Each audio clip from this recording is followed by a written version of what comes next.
You're tuned in to Shake, Rattle, and Goal, the official podcast of your Springfield Thunderbirds. Echo's there on the backhand, scoring the save, rebound in the crease, they score! Hosted by Matt Baker and Steve Forney. A show that's everything Springfield hockey, with interviews including players, coaches, and staff. The Springfield Indians repeat as the Calder Cup champions. Listen to this podcast on all major streaming platforms and wherever you download podcasts. In his first year at the helm, Kevin McDonald and Drew Bannister have the Teamers in the Calder Cup Finals. Watch the podcast on the official Shake, Rattle, and Goal YouTube page at SRG Podcast. And now, here are your hosts, Matt Baker and Steve Forney. And this episode number 5 of season 2 of the Shake, Rattle, and Goal podcast is proudly brought to you by our friends at White Lion Brewing, by our friends at Landscaping That Fits, and by Michael Sarnelli and the fine folks over there at Brewcade on Walnut Street in Agawam. Alongside Matt Baker, I am Steve Forney. And Matt, how are you? Nice to be back with you again. I'm doing well. I'm glad you're talking to me, Steve, after yesterday's debacle when I almost ruined the Patriots game for you. I wasn't gonna bring it up. Usually it's my mom. Like whenever I DVR a game and I start it super late, my mom will text me like, "Boy, tough loss for the Pats, huh?" Like when I'm at like halftime. I totally, Matt, you know what it is, and we've seen each other since then, but I wanted to save it for this because I totally misread your text because we texted. I think I texted you about midway through the first period of Sunday's game, and you were like, "Hey, haven't started it yet." And I between checking fantasy football scores, watching the T-Birds, going back and forth between things, I read the text and I was like, "Oh, he DVR'd the game. The Patriots game just ended, so he must be flipping." So I'm sorry. I was about the third quarter, and I get a text, "Hey, nice win by the Pats." I'm like, "Baker, are you serious right now?" I won't do that again. But that wasn't even, and it's all good. But I had the same issue, and I haven't even told you this because I went upstairs and I had like, we have little like Google Homes with like the tiny screen, and the kids were watching something, so I'm like, I'm gonna just hook my phone up to the Google Home. Yep. And I started it and hit pause at the beginning of the game, and did a bunch of stuff, whatever. So I go to hit play as it's at the back end of the track, and there's the 15 minutes of warm up. So I go to hit skip forward. It skips me all the way to live play in the third period, whatever it was, 3-1, 4-1. I'm like, are you kidding me? So now I missed the first 2.5 periods of the freaking game, the Thunderbirds game, and I knew what was going on. So yeah, it was you try so hard, you avoid social media for all this stuff, and it gets spoiled, but whatever. So you must be able to then, because let's talk to this because Flow Sports is new, right? So if you turn the game on and hit pause on the play, it doesn't like save that game. The only way to watch it live is in real time. No, you can pause it. You can't pause it. But my problem was I hit skip ahead. And I thought it was skipping ahead, like if you're on YouTube and you're tired of listening to us, you can skip ahead 10 seconds, whatever it is. It skipped all the way to live action. But if you can pause it and you can actually see in the bottom, it'll if you're live, it'll say live. If you're not, it'll say whatever, 30 seconds or 20 minutes, or it'll show you how far behind you are on the track. And so it just skipped right ahead, and then you weren't able to like rewind it, or no, because we know that we can't rewind it in live. I mean, I could have. No, I think you can. You can. I just at that point was just like, it was getting late, and I had stuff to do. You already know what the score is. Yeah, right. It's 3-1. Let's see how this all shakes out. So I gotcha. The sad part is that seemed like it was the two best periods that they played. Yeah, in a long time was Sunday against Hartford. So I don't know, Matt. Do you have just sort of general? I don't know, a general main idea, I guess, if you will, of the weekend takeaways? I guess, too. I'll share a good and a bad. I think, let me start with the bad. Sure. Our special teams. Awful.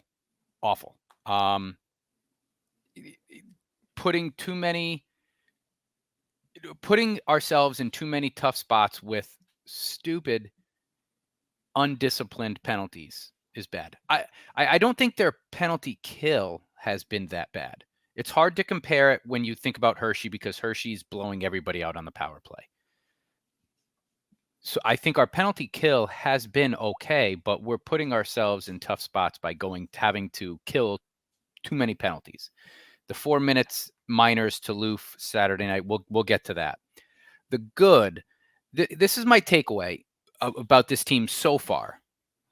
About 3 weeks in, I am trying not to, and I know the record is what matters. Wins are what matters, right? There are not too many moral victories get you into the playoffs and all that stuff.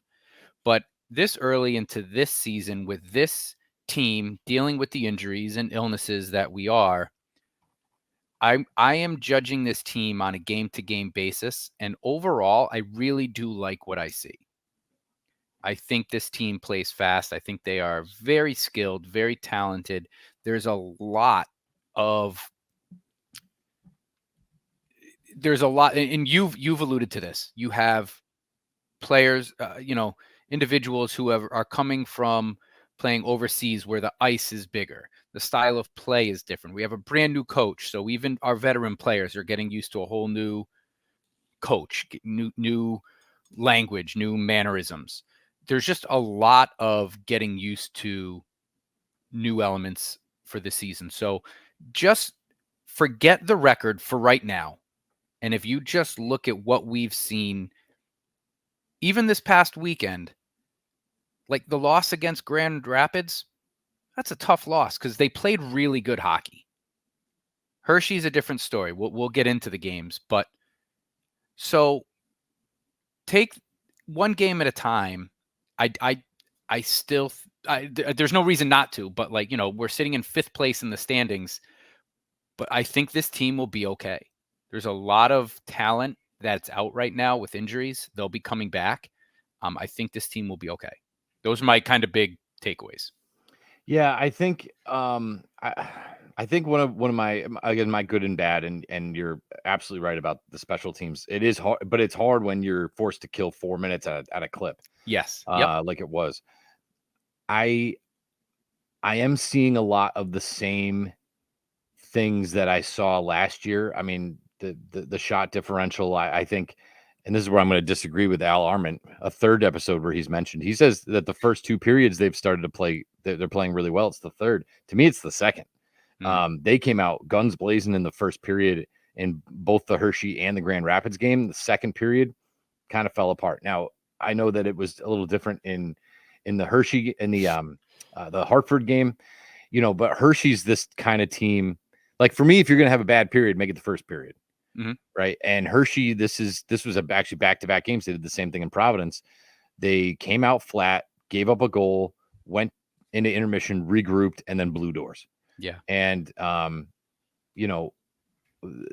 me, it's forget having a 60-minute effort every game. Let's baby step it here.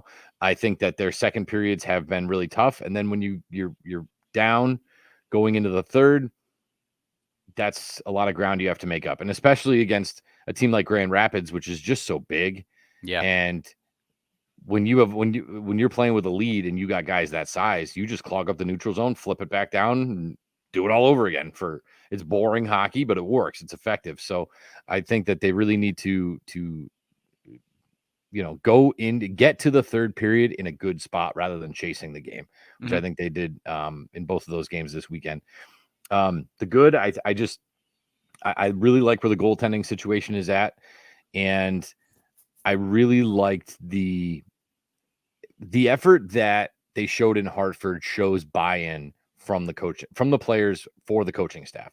Yep. And, Hugh McGing, again, took 2 terrible penalties. He was benched the entire third period of the Hershey game.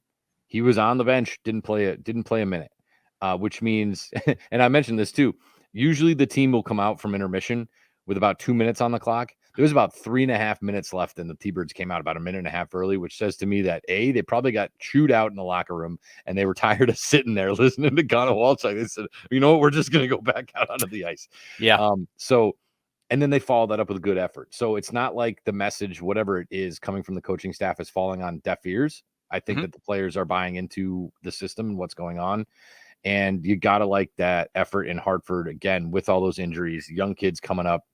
I found the Hartford broadcast really interesting because he was sent a lot of flowers the Thunderbirds way, and talking about how they're on a 3-3. Hartford's well rested, and yet who had all the energy, who had all the emotion, who was playing with passion? It was Springfield. So maybe you get those young guys who are like, this is my chance to make the AHL and to get a job, and so they come in with that extra energy and giving it 125% when the other team's only got 96%. Like, that's great, that works. But they're getting buy-in from what the coaching staff is putting out, and that is something that we definitely didn't see last year once Drew Bannister was gone. Agreed.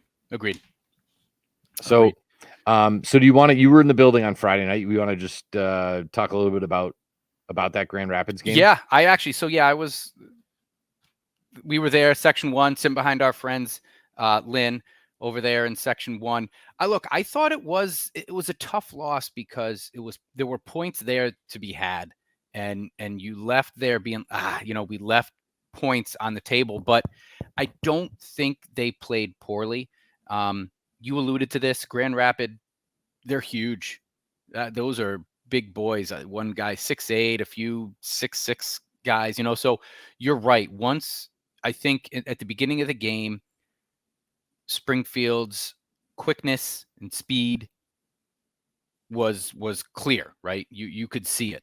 I thought they played great off the puck defense, which I'm not used to seeing. I thought they did a great job sort of lifting sticks and again, just playing solid, sound team defense away from the puck, which made it really challenging for Grand Rapids early in that game. I thought Ellis looked well. Always good to see a goal from Pekka, his first of the season. And we might talk about this kid a lot this season, but Dylan Peterson, holy smokes. This kid flies. He's scoring goals for us. He's getting helpers. He's fighting.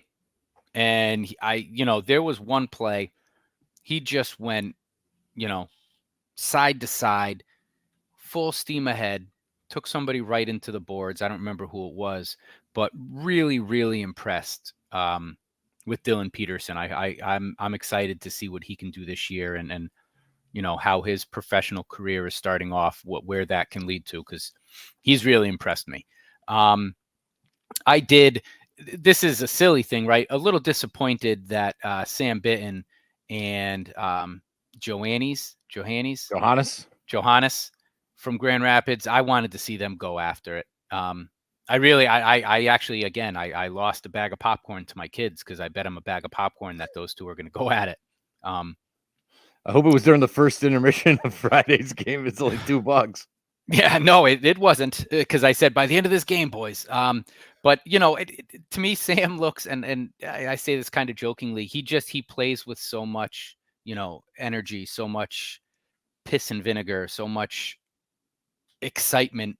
I think he just needs a good fight to kind of settle things down, because as the weekend went on, I think it was highlighted on Saturday night. Some of the penalties, you're just like, dude, just like get into a fight and calm down a little bit. So that was there. Loof, talk about, a tale of two sides here. Friday night, Loof, in my opinion, played great. He cleared 3 to 4 bodies that I can remember from the crease, took them down. He is not only playing stronger, he's playing with more confidence and more physicality this year. I think he's, in this early season, would be a front runner for most improved based on Friday night. On Friday night's game. Friday night, yeah. We'll get to Saturday, folks, but based on Friday night's game, I just thought he played really well. It was one of those nights when you just some of the shots that the T-Birds had were, right to a goalie who was already sitting there in good position. You lose 2-1, a tough loss, because again, the playmaking was there. I thought the intensity was there. The hustle was there. Again, some taking a little bit more penalties that I would like and waiting for a power play to wake up. But overall, points were there. That's the frustrating part from Friday night. I thought very easily could have gotten away with at least 1 point against Grand Rapids at home. What'd you think? Well, first of all, as I texted you, that goalie they had was a freaking Huge. walrus. I mean, Yeah. how are you supposed to score on that guy? Yeah. That entire team was just obscenely huge. But you got to get him, and this is where I will say I think you have to get a goalie who's 6'8". You're right. If you're not moving the puck laterally and you're just coming at him, and that's really what you saw. Again, it was good play, but you got to make him move post to post. You got to get him going left and right, because a 6'8" guy, I don't know how much he weighs, but it's going to take him longer to get back to the other side. So you got to get him moving side to side. They weren't able to do that. Like I said, they're shooting right at the goalie. Yeah, and that's the one opportunity that you look back on and say what if was, I think it was Corey Schooneman got him down, came all the way around, and all he had to do, the wraparound. If he just wrapped it in, he had it. I was right there in section 1. Yeah, had no interest in getting up, and instead he tried to pass it, and a stick was lifted, and that was the end of the play. But if Schooneman just turns around and dumps it in the empty net, then now you're up 2-1, and now the whole pace of the game changes. So yeah, when you got guys like that, we talked last year about Matt Sugard up there in Belleville, right? Like when you get these guys that are huge, and you can find a leak, or you can find a way to get them down. I mean, even when this Costa guy, he was down, but he wasn't. It was like still on net to shoot at. I was like, holy smokes, this guy. But again, I think that's a team. That's a team that you don't know very well, and I think that I keep talking about their size. Springfield looked so much faster than them. Yeah. And understandably so. When you got a guy who's 6'8" isn't probably going to skate as fast as Hugh McGing, right? So like, you got to try to take advantage of that. Don't try to play physically against them. It's just not going to work. How can you maneuver and operate in small spaces? How can you take over the neutral zone? The neutral zone is not going to be. You're not going to get through it making 5 passes with these giant long sticks in the way. How do you use your speed? How do you get through the neutral zone? And so, look, I think they hung with a really, really good team. I think that Grand Rapids is super young, but they do have, again, a lot of veterans on there as well. So it's a good mix that they have out there. I would love to see that team more. I wish we could.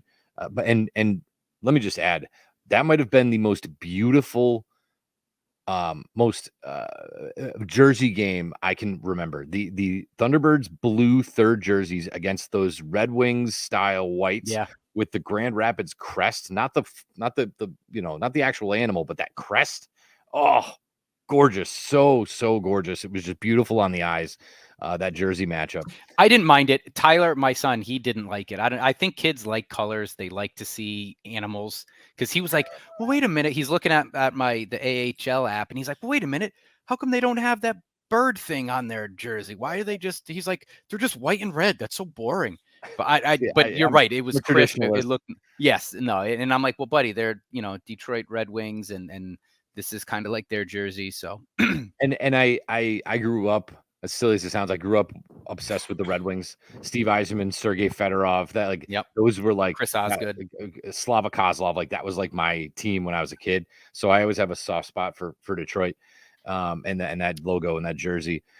But yeah, I mean, I think the best jersey in all of sports is the Rochester Americans. And again, simple. It's that blue with the white star with the red trim, like just gorgeous. There's nothing special, nothing fancy, just something that pops. So very aesthetically pleasing as well. And yeah, I that's a good team. Grand Rapids is a good team. That's a fun team to watch. Yep. Like I said, I'll tune into Flow Hockey to watch them play something else if there's nothing else going on, for sure. But yeah, you're right. Tough to not get some points.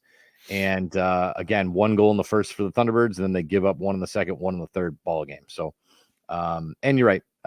Holding, penalty, roughing, interference, tripping. I will say, I know this is going to come up because I had the conversation with him. I love Casey Terreri. Not his best night. the referee, and he even acknowledged that at the start of the third period. We talked a little bit about this, recognizing when you're having a bad night.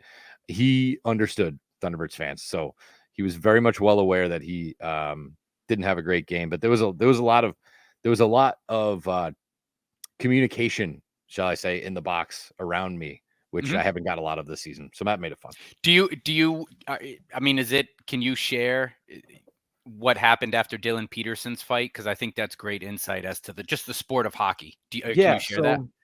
So he fought Austin Watson, who's been around a long time. Watson comes to the box. The first thing he says is, "Man, I got to stop fighting these kids," because Dylan gave him everything he had, and there was that moment of So again, I've never played. I've never gotten a hockey fight, but I think that there's a brief second to where you need to make sure that you're not jumping a guy. That he's ready, I'm ready, let's go. And so Watson asked him, he's like, I didn't jump you there, did I? And Peterson, no, you're good. Okay, all right, good scrap, man, good scrap. They had a nice little back and forth, nice mutual respect, which was great. Their penalty's 5 minutes, but they don't get to leave the box till there's another whistle. So of course, when the penalty expires, there's another 4.5 minutes of live action where these two guys are sitting here. Dylan Peterson looks at me and goes, "Fine, I don't want to play anyway." So it's really funny. But I just think that. Oh, sorry. Go ahead. I don't know if I should share the story of what Casey said. Yeah, probably harmless. Not. It's harmless, but it was funny and it made us look good. But good dude, and he recognized it wasn't his best night. I just think it's fascinating, and the next time we have, hopefully Sam on, or I have an opportunity to chat with him, I find it fascinating. I think I've talked about this too, where like the mentality of a hockey player, and same thing. I've never been in a hockey fight, but I'd have to imagine like there's a lot of emotion that goes into that, and then afterwards, you're just like, hey, we did it right, good scrap. I didn't jump you. I'm here. This, Austin Watson's he's played in the NHL, veteran guy. Hey man, good scrap. I remember you saying Sam Bitten would say the same thing. Like, hey, good scrap, good job, good tilt. There's a reason that we did it. I didn't like what you did. You didn't like what I did. Whatever it was, now we're done. We move on. And I find it fascinating how nice most of these individuals can be off the ice. Really, how just well, especially with the Thunderbirds, my interactions with them and my children, how nice and respectful they are. And yet, man, it's a good thing you can't hear everything they're chirping back and forth to each other, because they're worse than sailors at times. Seriously, some of the stuff that comes out of their mouth. But when it's time to fight, you do it right. Most of the time, right? It's done the right way. And then we move on from it. I find that fascinating. And that fight in particular, and this happens a lot too. I don't think there was anything that really made that happen. I don't think there was a cheap hit, and then you come in late, and then you drop. I think there was nothing to reciprocate that. They just decided to fight. Go? Yeah, I think maybe Dylan Peterson said, hey, I know, I've never been in a fight. I'm playing pretty good hockey. Like, you want to dance? And Watson obliged. I don't know how that went, but there was definitely a mutual respect between those two guys in the box. So that was cool to see. And Watson was a nice dude. He was talking a lot, but he was super funny, super nice to our penalty box guys, which you always sort of appreciate. As I look over at them, our penalty box guys are just the greatest bunch of dudes. And not that anybody's ever been rude to them, but it's nice when you get somebody in there that's got a good sense of humor and can kind of hang. So all right, so there's Grand Rapids. Moving ahead to the Hershey game, which sort of got off the rails relatively quickly. But I mean, again, they start the game with the lead. They end the first period with the lead. They outshoot Hershey 16-7 in the first period, and then kind of fell apart. And I think the biggest turn was the 4-minute double minor to Leo Loof. Then you had I guess just that the 4-minute double minor to Loof was big. And then there was a 5-on-3 for a short period there too. Right. That's what I was. I'm looking at the wrong one, but yeah. There was then McGinn got a trip. Yeah. So look, let's highlight the good first, right? Goal from early girls from Newkirk, Morales and Dickinson with the helpers. Pekka gets his second goal in 2 nights, helpers from McGing and Kaskamaki. I think, especially, with the injuries the T-Birds are facing, this was a bit of a depleted lineup. No one would make an excuse. But when you have Hershey up 2-0 early at home, booze and brews night, I don't know. You're looking for that sort of like, hey, we got him by the throat. Let's not let off. But it's hard to do that when you're having to kill double minors and a 5-on-3. Like I said, as good as Loof was, in my opinion, Friday night, he was just as bad Saturday night, because having to kill 2 4-minute double minors, you look at Hershey's first 3 goals, I believe, were all power play. Sure were. Yep. And that's tough. And now you're no longer playing with a lead against, I think it's fair to say, not many people would argue that Saturday nights, comparing the 2 rosters, Hershey's was a better lineup. More skill, more talent, more experience. More cohesion. Right. They've been together a while. These guys, they 100%. 100. So it's not, I'm not knocking, the players who were playing Saturday night. Most of them were in the game Sunday and they won. But right. I'm just saying, like, talk about a difference. You mentioned how you're playing a team like Grand Rapids, their size, when you're playing with a lead versus when you're down a goal, how they can just now use their size and their length to make it much more difficult for you to get a goal. You're up 2-0, and now you give up 3 power play goals, and now you're having to try to claw and fight undermanned, so to speak. And again, I don't mean that in a disrespectful way, but against the 2-time defending Calder Cup champs. That's Right. just tough. In my opinion, these 2 things, these might be hot takes, and feel free to push back on. You're not going to hurt my feelings if you disagree here. I do think this was the first bad game of Konowalchuk's season, right? The Konowalchuk era. I think this was a bad game. Bad penalties, bad play. Again, maybe undermanned, but bad game. Right, but undermanned. I mean, who were the ones that stood out to us that didn't have a good night? I mean, Leo Loof, Hugh McGing, like, these aren't brand new guys, right? Yeah. So, like, I mean, I can't tell you the last time I saw a guy on the Thunderbirds get benched for an entire period. Yeah. I don't know. Again, I didn't catch nearly enough of the game Sunday. I don't know if Loof played. My guess would be he didn't. Maybe he did, but even just the timeline and the timing of the penalties, because you're up 2-1, or you're up 2-0. You get the penalty, they score a power play goal. Then you start the second period, 53 seconds in, Bushinger gets a penalty, a minute 36 in, they score another power play goal, now you're tied. And now the game's reset, and now you're back to square, right? 2 minutes and 56. So a minute and a half later comes the second double minor for high sticking. Boom. Another goal. Now you're down 3-2. Now you can't get out of the box. Now you have no momentum. Now you don't have the lead. Good luck against Hershey. Yeah. So it's amazing. So it took less than 5 minutes of gameplay for that entire game to just completely flip. And after that, what do now you're just chasing the game. So I thought that was big. I really hope from now on when we play Hershey that Miroshnichenko doesn't do anything, because I have a really hard time with that dude's name. But yeah, no, the penalties, I mean, they were 3 for 8 on the power play. 8 power plays given up. Like, and those are the games, like, you have to recognize. And again, this isn't a Springfield thing necessarily. Hershey's dominating right now on the power play. Absolutely dominant. And you have to recognize that and be able to, you just have to be able to do everything you can to stay out of the box. I mean, I think Hershey's at almost 30% power play right now. I mean, that's dominant. That's dominant.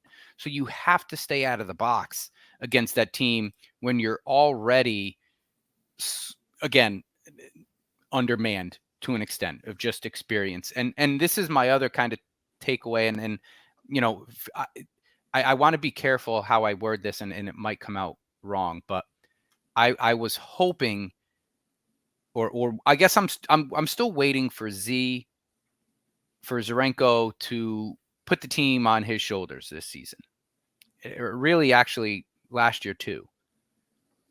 I don't own the think, game. Just own the game. Yeah, like I think it was a collective failure Saturday night. Like you said, the penalties from guys who, Loof is a second-year guy, still young, but two Should know better. 4-minute double minors. Like, come on, Down.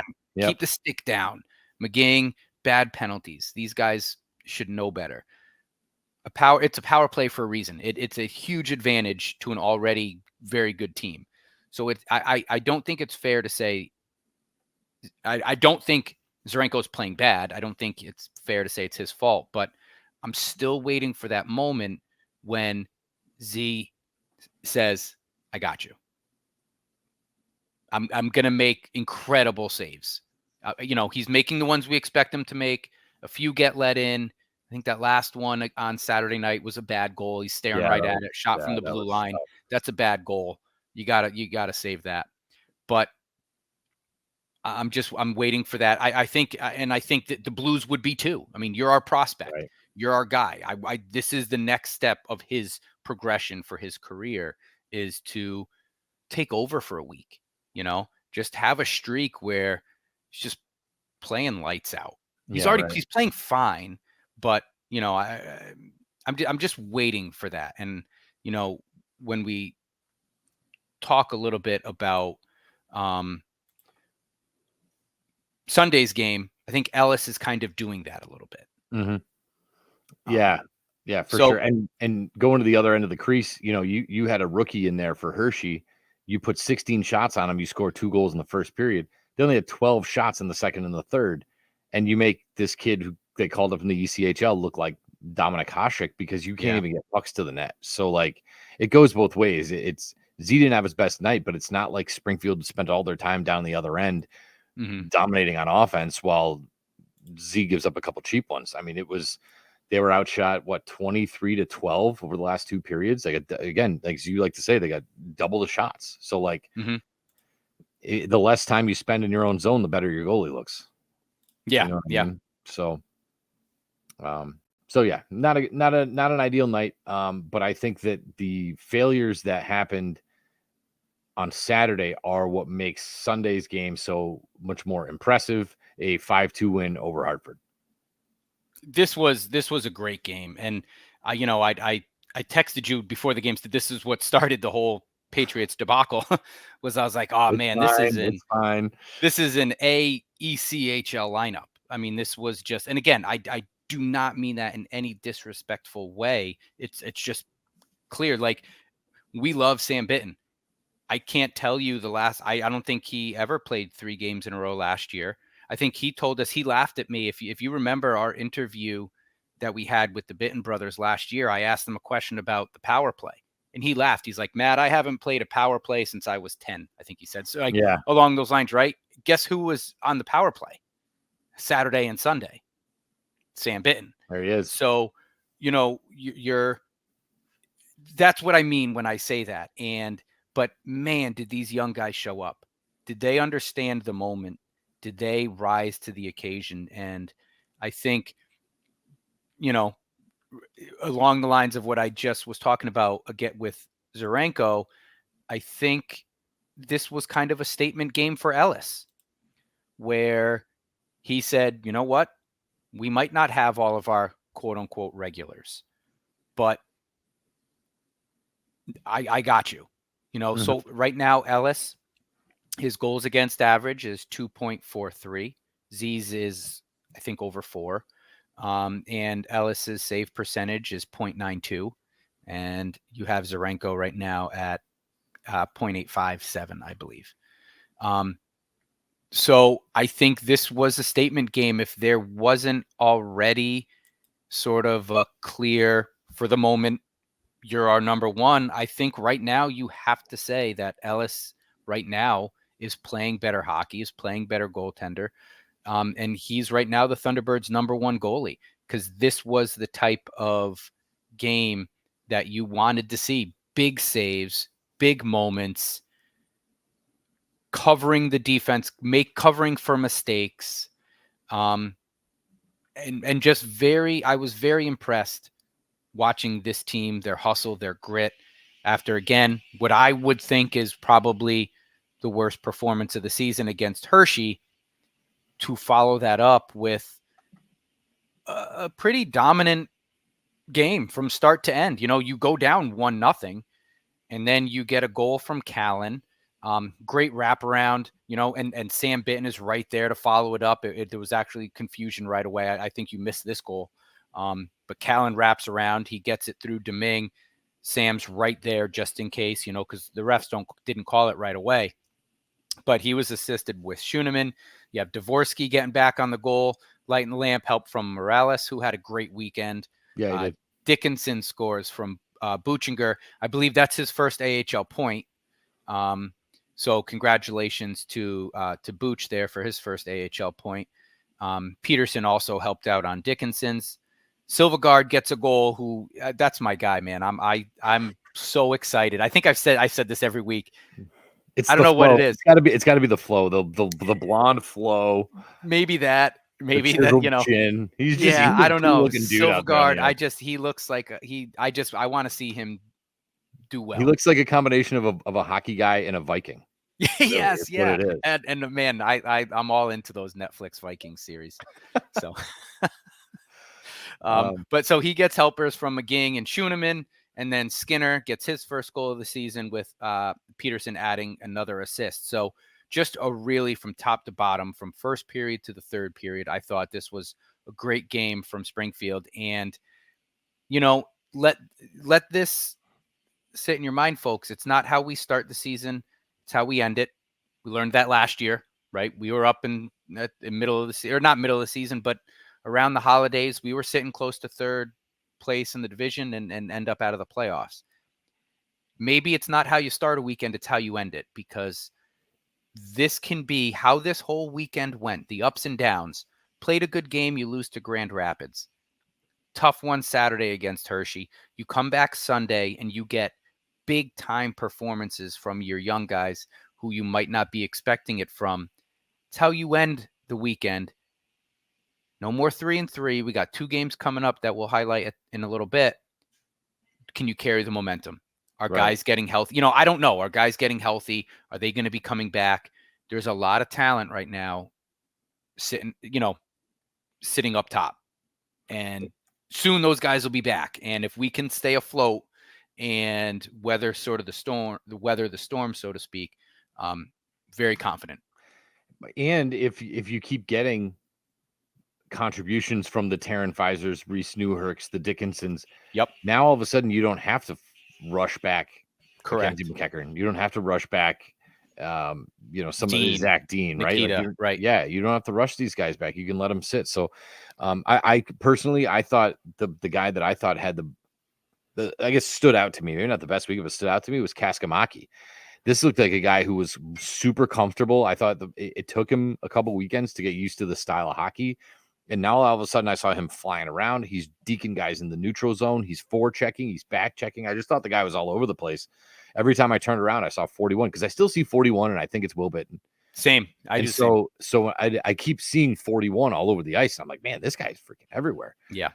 So if those guys are going to keep contributing, and again, Dylan Peterson, I don't know if anybody expected the start of the season that he's having, but without him, what would it look like? Right. Yeah. So these are the kind of guys that are really going to have to make their way and step up and get this team, through games, through weekends like the one that they just had. And it was great to see. It really was. Agreed. We do have, so I love this Monday rant.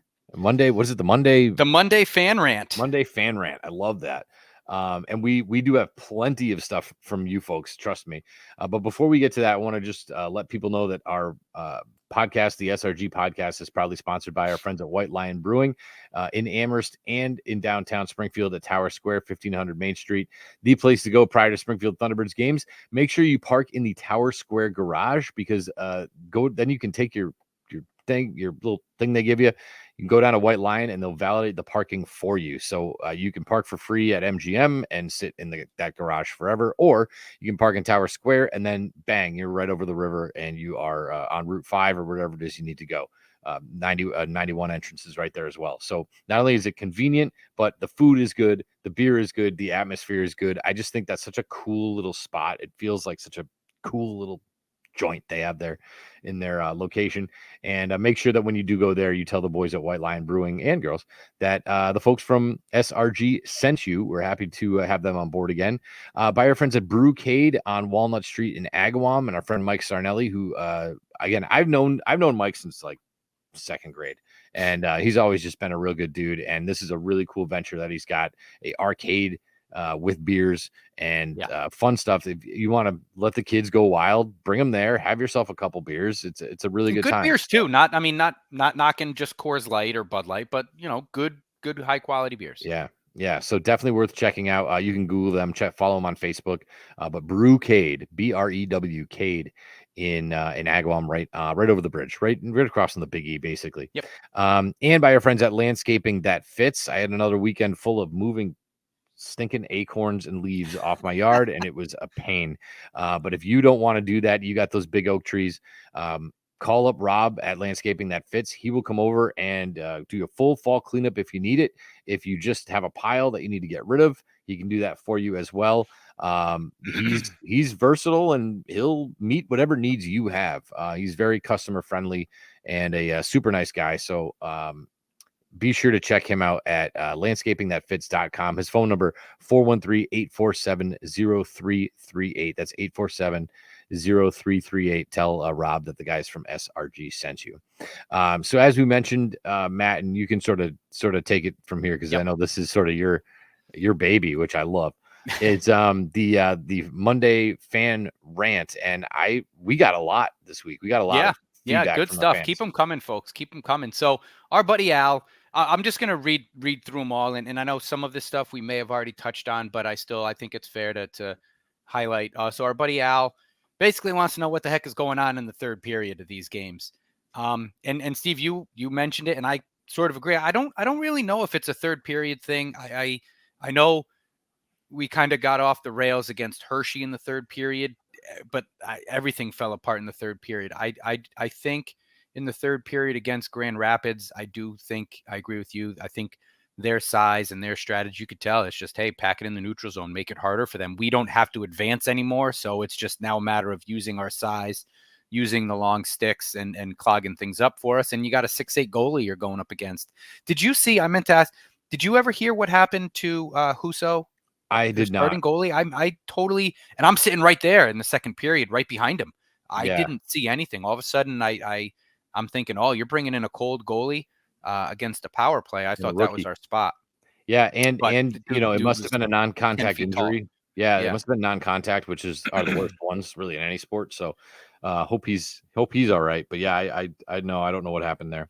And so I will say on the third period thing, if you're chasing the game, right, you're gonna look bad in the third period, right? So if you enter the period, that's why I talk about the second period, because if you enter the third down, now you're just chasing the game. It's just that much harder to come back and win, and you don't look as good. So I'm more focused, Al, on the second periods than the third periods. Yeah, and I will say, look, I think the way we're starting games, all three games this weekend, we had a goal in the first period, which is not something that we saw a lot of last year. So even though there's a stoppage of play, it's a break, I think things carry over from one period. And if you're chasing a game, things are going to look different than if you're playing with a lead.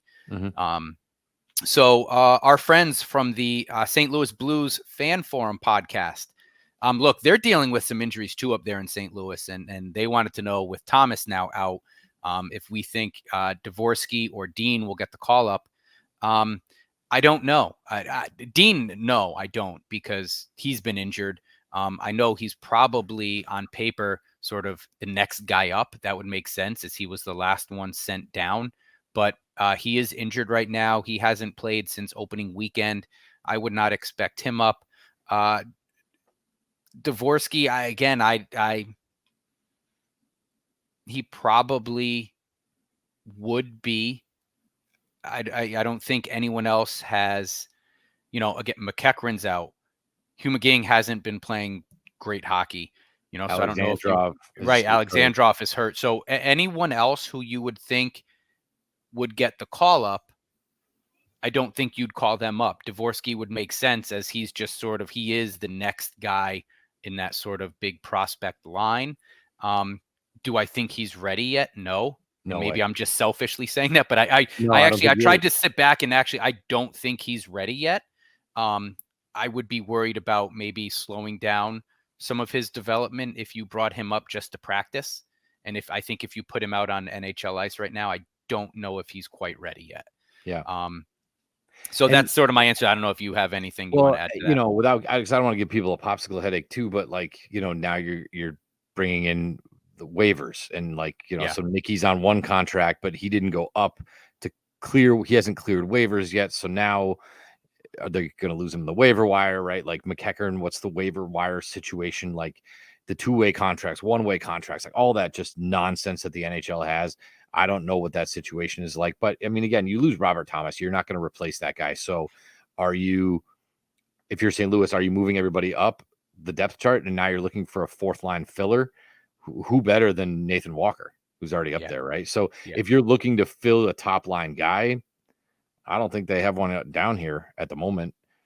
But if you're going to move everybody up and you need somebody to play third or fourth line minutes, that's where you got Torpo and you got Nathan Walker. You kind of already have those guys. So I don't anticipate anything like that. But if you are looking for somebody who can plug and play and get in the game and make things happen, it's Matthew Pekka, who, again, I don't know. He missed the game Sunday too, but I think he could go up there and hang.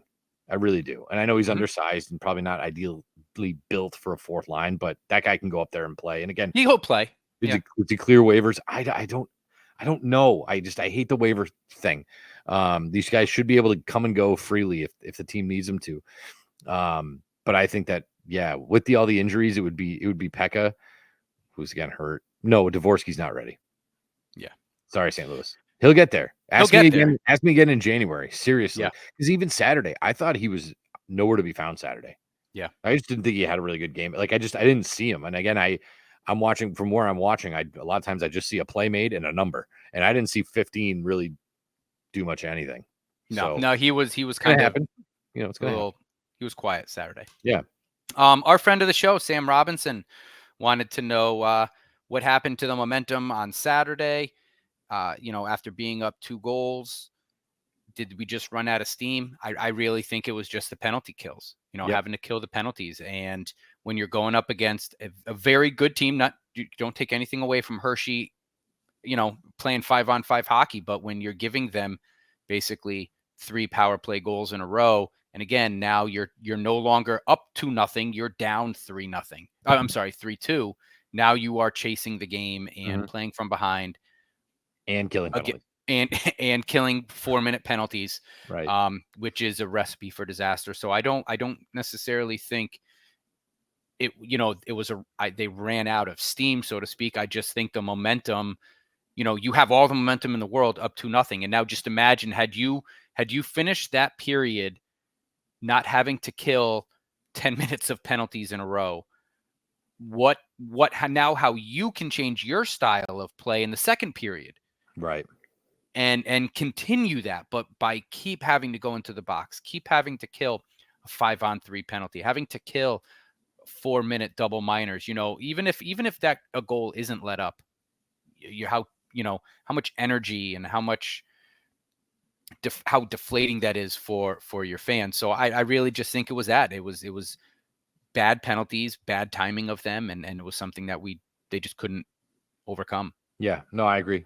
I got nothing else to add to that one. Daniel Flynn wants to know which new player has the most potential. I'll shy away from Dvorsky aside. Yeah, Dvorsky aside. The guy, so we'll Dvorsky put him over is their guy on a pedestal. Look, I said it earlier in the show. Dylan Peterson, for me, a surprise. And now if this kid can continue to progress and make his name known and be in the spotlight, I think the potential for him, I think he's the star in the making. And he might be a guy here in Springfield because it's a bit unexpected.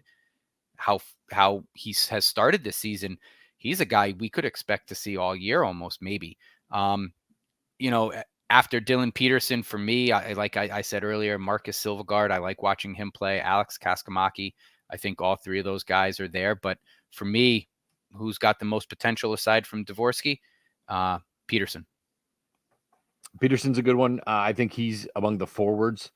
Probably I would give a second nod to Tanner Dickinson, who I think was a really well sought out prospect and then just had a devastating injury that took him out sidelined a whole year. So yeah, he's now on his second year away from that injury, and I expect to see more from him as a player. For me, it's Johannesson, who I knew nothing about and is playing top line minutes with Tucker. I mean, considering the weekend that they had, he ended the weekend +1. Yeah. Which when you lose 5-2, that's wow. Yeah. So like I'm going to give my vote to Johannesson, who's literally stepped onto North American soil, playing top line minutes and is playing really solid. Playing hockey. well. So good I'll one. Go with him. Lisa Marie on Facebook wants to know, are the penalties due to a lack of physical play that they're struggling with? Is it a new team, young players, a lack of confidence, which also creates the abundance of turnovers? I don't think anyone has a reason for some of these penalties. Sometimes it's you're out of place, and now you're scrambling because you're not where you're sort of supposed to be. I don't know. It could be new coach, new style. Are you trying too hard to make your impression on a new coach?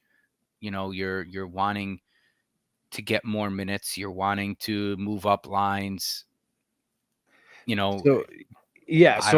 So like I found with Sam Bitten in particular, like last year, I don't think they had him actually running any systems and schemes, and so he would just get on the ice and just cowboy. He would just be all over the place doing whatever he wanted, which worked out great. Now I'm noticing him try to be where he's supposed to be. Okay, this is what we're doing. This is where I need to be, and so he's trying to be in his particular area.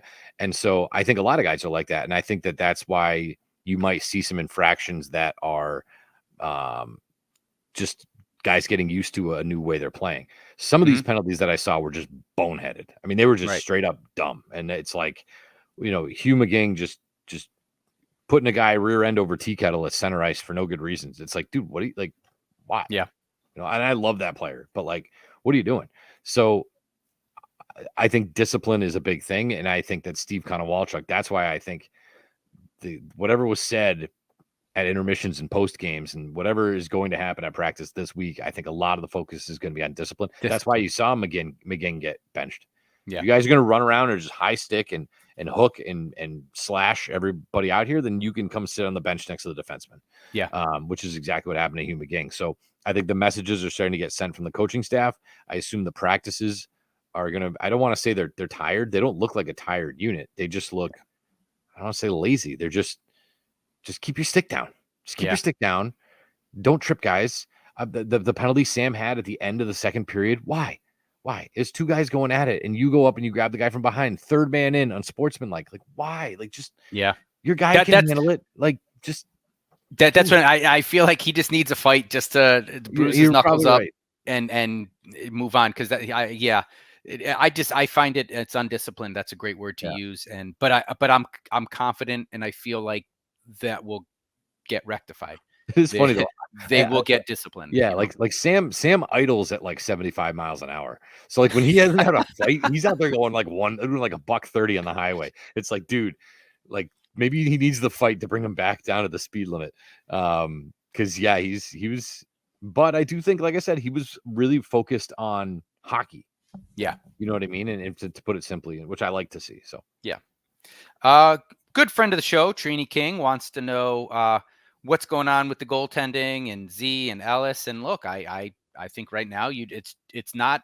I don't think it's Z's not playing well. I don't think it's all of a sudden Z is a bad goaltender. That's not the case in my opinion. I think this is Ellis saying, "I want to be your number one. I'm going to be your number one." A healthy healthy goaltending competition. I think you're seeing Ellis rise to the occasion. Zarenko yet to do so. Yeah, and it gets weird. Like, I think it was the 2009-2010 Bruins. If you go back and look at it, for whatever reason, the Bruins could not get Tuukka Rask a win, and Tim Thomas was the main goalie, and Tuukka Rask was the backup. And every time Tuukka was in, they would lose like 1-0, like 2-1. And then when Thomas was in, they would win 6-5. It's like, well, why can't you score 6 goals for this guy? It's just one of those weird hockey things. And I thought that the lateral movement from Ellis was great, but if you gave Colton Ellis 2 4-minute double minors to kill off against Hershey, what are his numbers? Do you know what I'm saying? So, 100%. Yes. I don't think we have. I honestly, I don't think we're going to have an answer. We're going to keep talking about it. I don't think we're going to have an answer on the goaltending till Christmas. I really don't think we're going to know what exactly the situation is until about Christmas. Yeah. Christina Lafreniere. Nailed it. There you go. Wants to know, with all the missing forwards, Tucker injured? Is it illness or is it injuries? And was surprised to see who was missing all weekend. Yeah, we're banged up. I mean, there are illnesses going around, football locker rooms. I know, again, my fantasy football team got beat up a little bit from illness. I don't know if it's an illness for some of these new, the newer ones who missed games. Pekka missed Sunday. Laffy missed a few games. I would imagine Dean, Harrington, Alexandrov. I think those are injuries. I think they're all. McGing missed some time. So, you talk about illness. We're teachers. You walk into any school, it's just people hacking and coughing all over themselves and all over each other, right? So it's that time of the year for sure. Yeah, I haven't heard of anything, significant out 4 to 6 months. I haven't heard of anything season ending. It sounds like, from what I know, Scott Harrington is still kind of day to day, just kind of. And again, to your point, when you've got these young guys playing well, I don't need to rush you back. Right. And so, Scott Harrington's going to take his time. Again, it's not how we start a season. It's how we end it. I want to end it hot. I want to end it full strength, as close to full strength as possible. So Scott Harrington's taking care of his body. Zach Dean, that's an injury. He's going to take care of his body again. And he's playing long game NHL. He wants to get there. He's not going to rush back until he's ready. So I think it's just a matter of getting these guys, getting them healthy and having them ready. And as far as I know, I don't think any of these are long term. So Laffy was seen on crutches this weekend, which we'll have to monitor and keep an eye on. But I think that everybody else, Harrington included, it doesn't, nothing from what I gather, what I've been told, nothing seems long term. So hopefully, we're talking a couple weekends, we'll start seeing these guys come back. And in the meantime, it's going to be up to the kids. And I want to just mention Tariana Aldrich and Richard Brennan. Not so much questions, but their rant was just way too many penalties. And yes, we agree. Don't know why, as we talked about earlier, don't know why, who knows, but 100% way too many penalties. Way too many. And it's putting a lot of stress on goaltending, on the penalty kill, which again, I don't think is playing horrible when you look at what they've had to kill off. I don't think it's playing horrible, but just putting way too much stress on the back end, goaltending included. So, and the numbers don't lie. Thunderbirds lead the division with 120 penalty minutes. Yeah. The team that's second to them is Bridgeport with 100. So they have 20 less penalty minutes. And oh, by the way, they're 1-5-1. They're in last place. So don't be like Bridgeport. And most of the teams that I look at that are high in penalty minutes are towards the bottoms of the standings, except the Milwaukee Admirals, who have 149 penalty minutes and they're 6-1. Like, holy smokes! Like, I gotta watch. I looked up the same. I looked the same thing up in our prep. I was going to mention that same thing, and I saw that. I'm like, I want to go back and watch some of these Admiral games. How are they doing it? They're killing off a penalty, scoring a goal. Killing a penalty, scoring a goal. But yes, way too many. And for this team, maybe the Admirals, I know nothing about them, right? maybe they're built to withstand all these penalties. This team, the makeup of this team, the experience of this team, we are not, right? So Yeah, I mean they're stay out of the box. they've played 7 games and they have 13 goals against. So they're giving up less than 2 goals a game. So Yeah. they got to be doing. I don't know if it's the goaltending, what it is, Yeah. but their goal differential is 26-13. That's pretty darn good. So there you go. All right. Yeah. So that's our fan rant. Thank you, fans. I'll keep posting this on Monday. Keep them coming. If it's a question you have for us, or if it's just something you want to get off your chest, something you notice, we love hearing from you. And I enjoy kind of being able to read some of your comments and questions. And we oftentimes do record Monday nights. So if you're like, why didn't they read mine? Well, maybe if you sent it Tuesday morning, it's too late. Just letting you know. Sorry. Maybe we'll save it for next week. Yeah. It's relevant. Yeah. But other things that really I had 3 more things that I kind of wanted to talk about. Oh, actually, I guess I already did. Sam Bitten on the power play for the first time since youth hockey. That's good for you, Sam. But it's and it's effort. You see his effort on the ice, and but it's also, again, no disrespect to him, but it just shows you how banged up we are. We're missing 4 of our top 6 forwards for a good chunk to the start of the season. So. Reinforcements are coming. Friend of the show, Trini King, wanted me to mention about her T-Bird bingo, which sounds like a pretty cool idea. I guess her and her brother's girlfriend are making some bingo cards that they're passing out at home games, so you can kind of play along while you're watching the T-Birds and play a little bingo. Yeah, Trina, I gotta say, I got my bingo card, but I'm working. Like I can't. I got like 9 different pieces of paper in front of me. And I got to work. So I would love to sit up in section 25 and do the bingo. I can't do it while I'm sitting there. I might have to grab one, Trina. I'm going to look for you the next time I'm in the Thunderdome. I'd love to play that. Yeah, sounds stop like by and see her. She's got one for you. It does look cool. And the best story I had, real quick, his dad gave her dad gave was that they gave out one to somebody, and he said that he had everything on the bingo card except somebody yelling "Ref, you suck." So of course he goes, "Ref, you suck, bingo." Nice. There you go. He won his own bingo card. It's pretty funny. That's fantastic. And also, if anybody is looking for something to do Wednesday night, the First Central Bible Church in Chicopee on 50 Broadway Street in Chicopee, they're holding a trunk or treat event from 6 to 8. All are welcome. It's a free event. Trina's mom, it's her church, so they're putting that on. So a great event, a good community event out there in Chicopee. Again, that's Wednesday, 6 to 8, 50 Broadway Street in Chicopee. Be a beautiful night Wednesday. It's gonna be like in the low 70s. So get out there and have some fun. Support a good cause. Get some candy. That's it. So games coming up. Yeah, let's take a look at what we got coming up on the schedule. Friday, November 1st, against the Islanders, 7:05 puck drop. Look, do I really have to say anything about this Islanders team? Get off the schneid. The Islanders are coming in 1-5-1. I looked over their roster. Nobody jumps out. Ishakov is playing overseas. He's not on the team anymore. Really? I did not know that. Yeah, I was looking through their roster. Nobody jumps off. Look, we saw what effort and grit can do on Sunday against Hartford. Don't be lulled to sleep because there might not be the most talented roster in Bridgeport.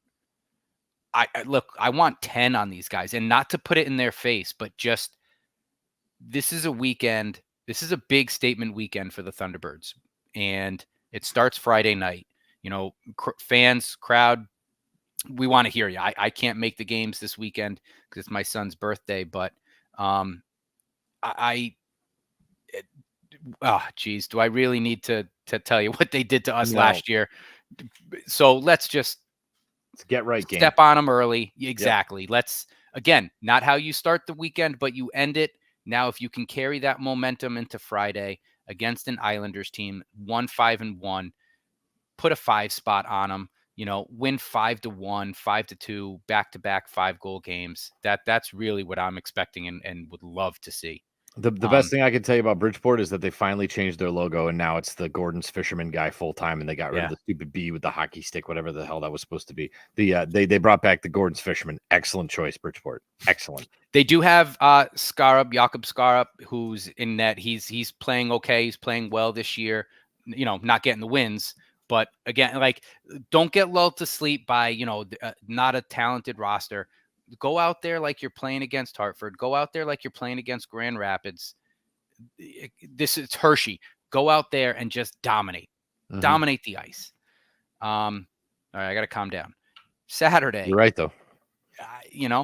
Saturday, November 2nd, against the Phantoms. Another 7:05 puck drop. This is Boomer for President bobblehead night. Sad, disappointed I can't make this one, but again, it's Saturday night's my son's birthday party. So, but Lehigh Valley, more talent, it appears, on their roster, but very similar to Springfield. A good mix of young prospects for Philly, but they're coming in with a 1-3-2 record. I think this is a little bit more of an evenly matched roster, again, as far as just the makeup of young guys, veterans, and talk about another prove it night, another statement game. These are two very winnable games. If you can take care of business Friday and Saturday night, get on your first winning streak of the season.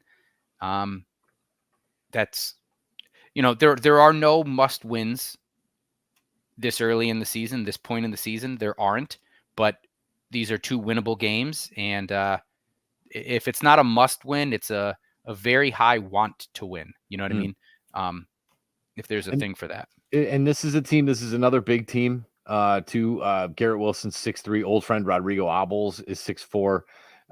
This guy Eklund's 6'4". These are just forwards. They have Mason Primo, who is Keith's kid, 6'6". Yep. So they got some big boys again. So they're big on the back end. So now's going to be the time to use that speed and determination, get around some of these guys. And they have a lot of experience. Anthony Richard, who's in Providence, Elliot Desnoyers.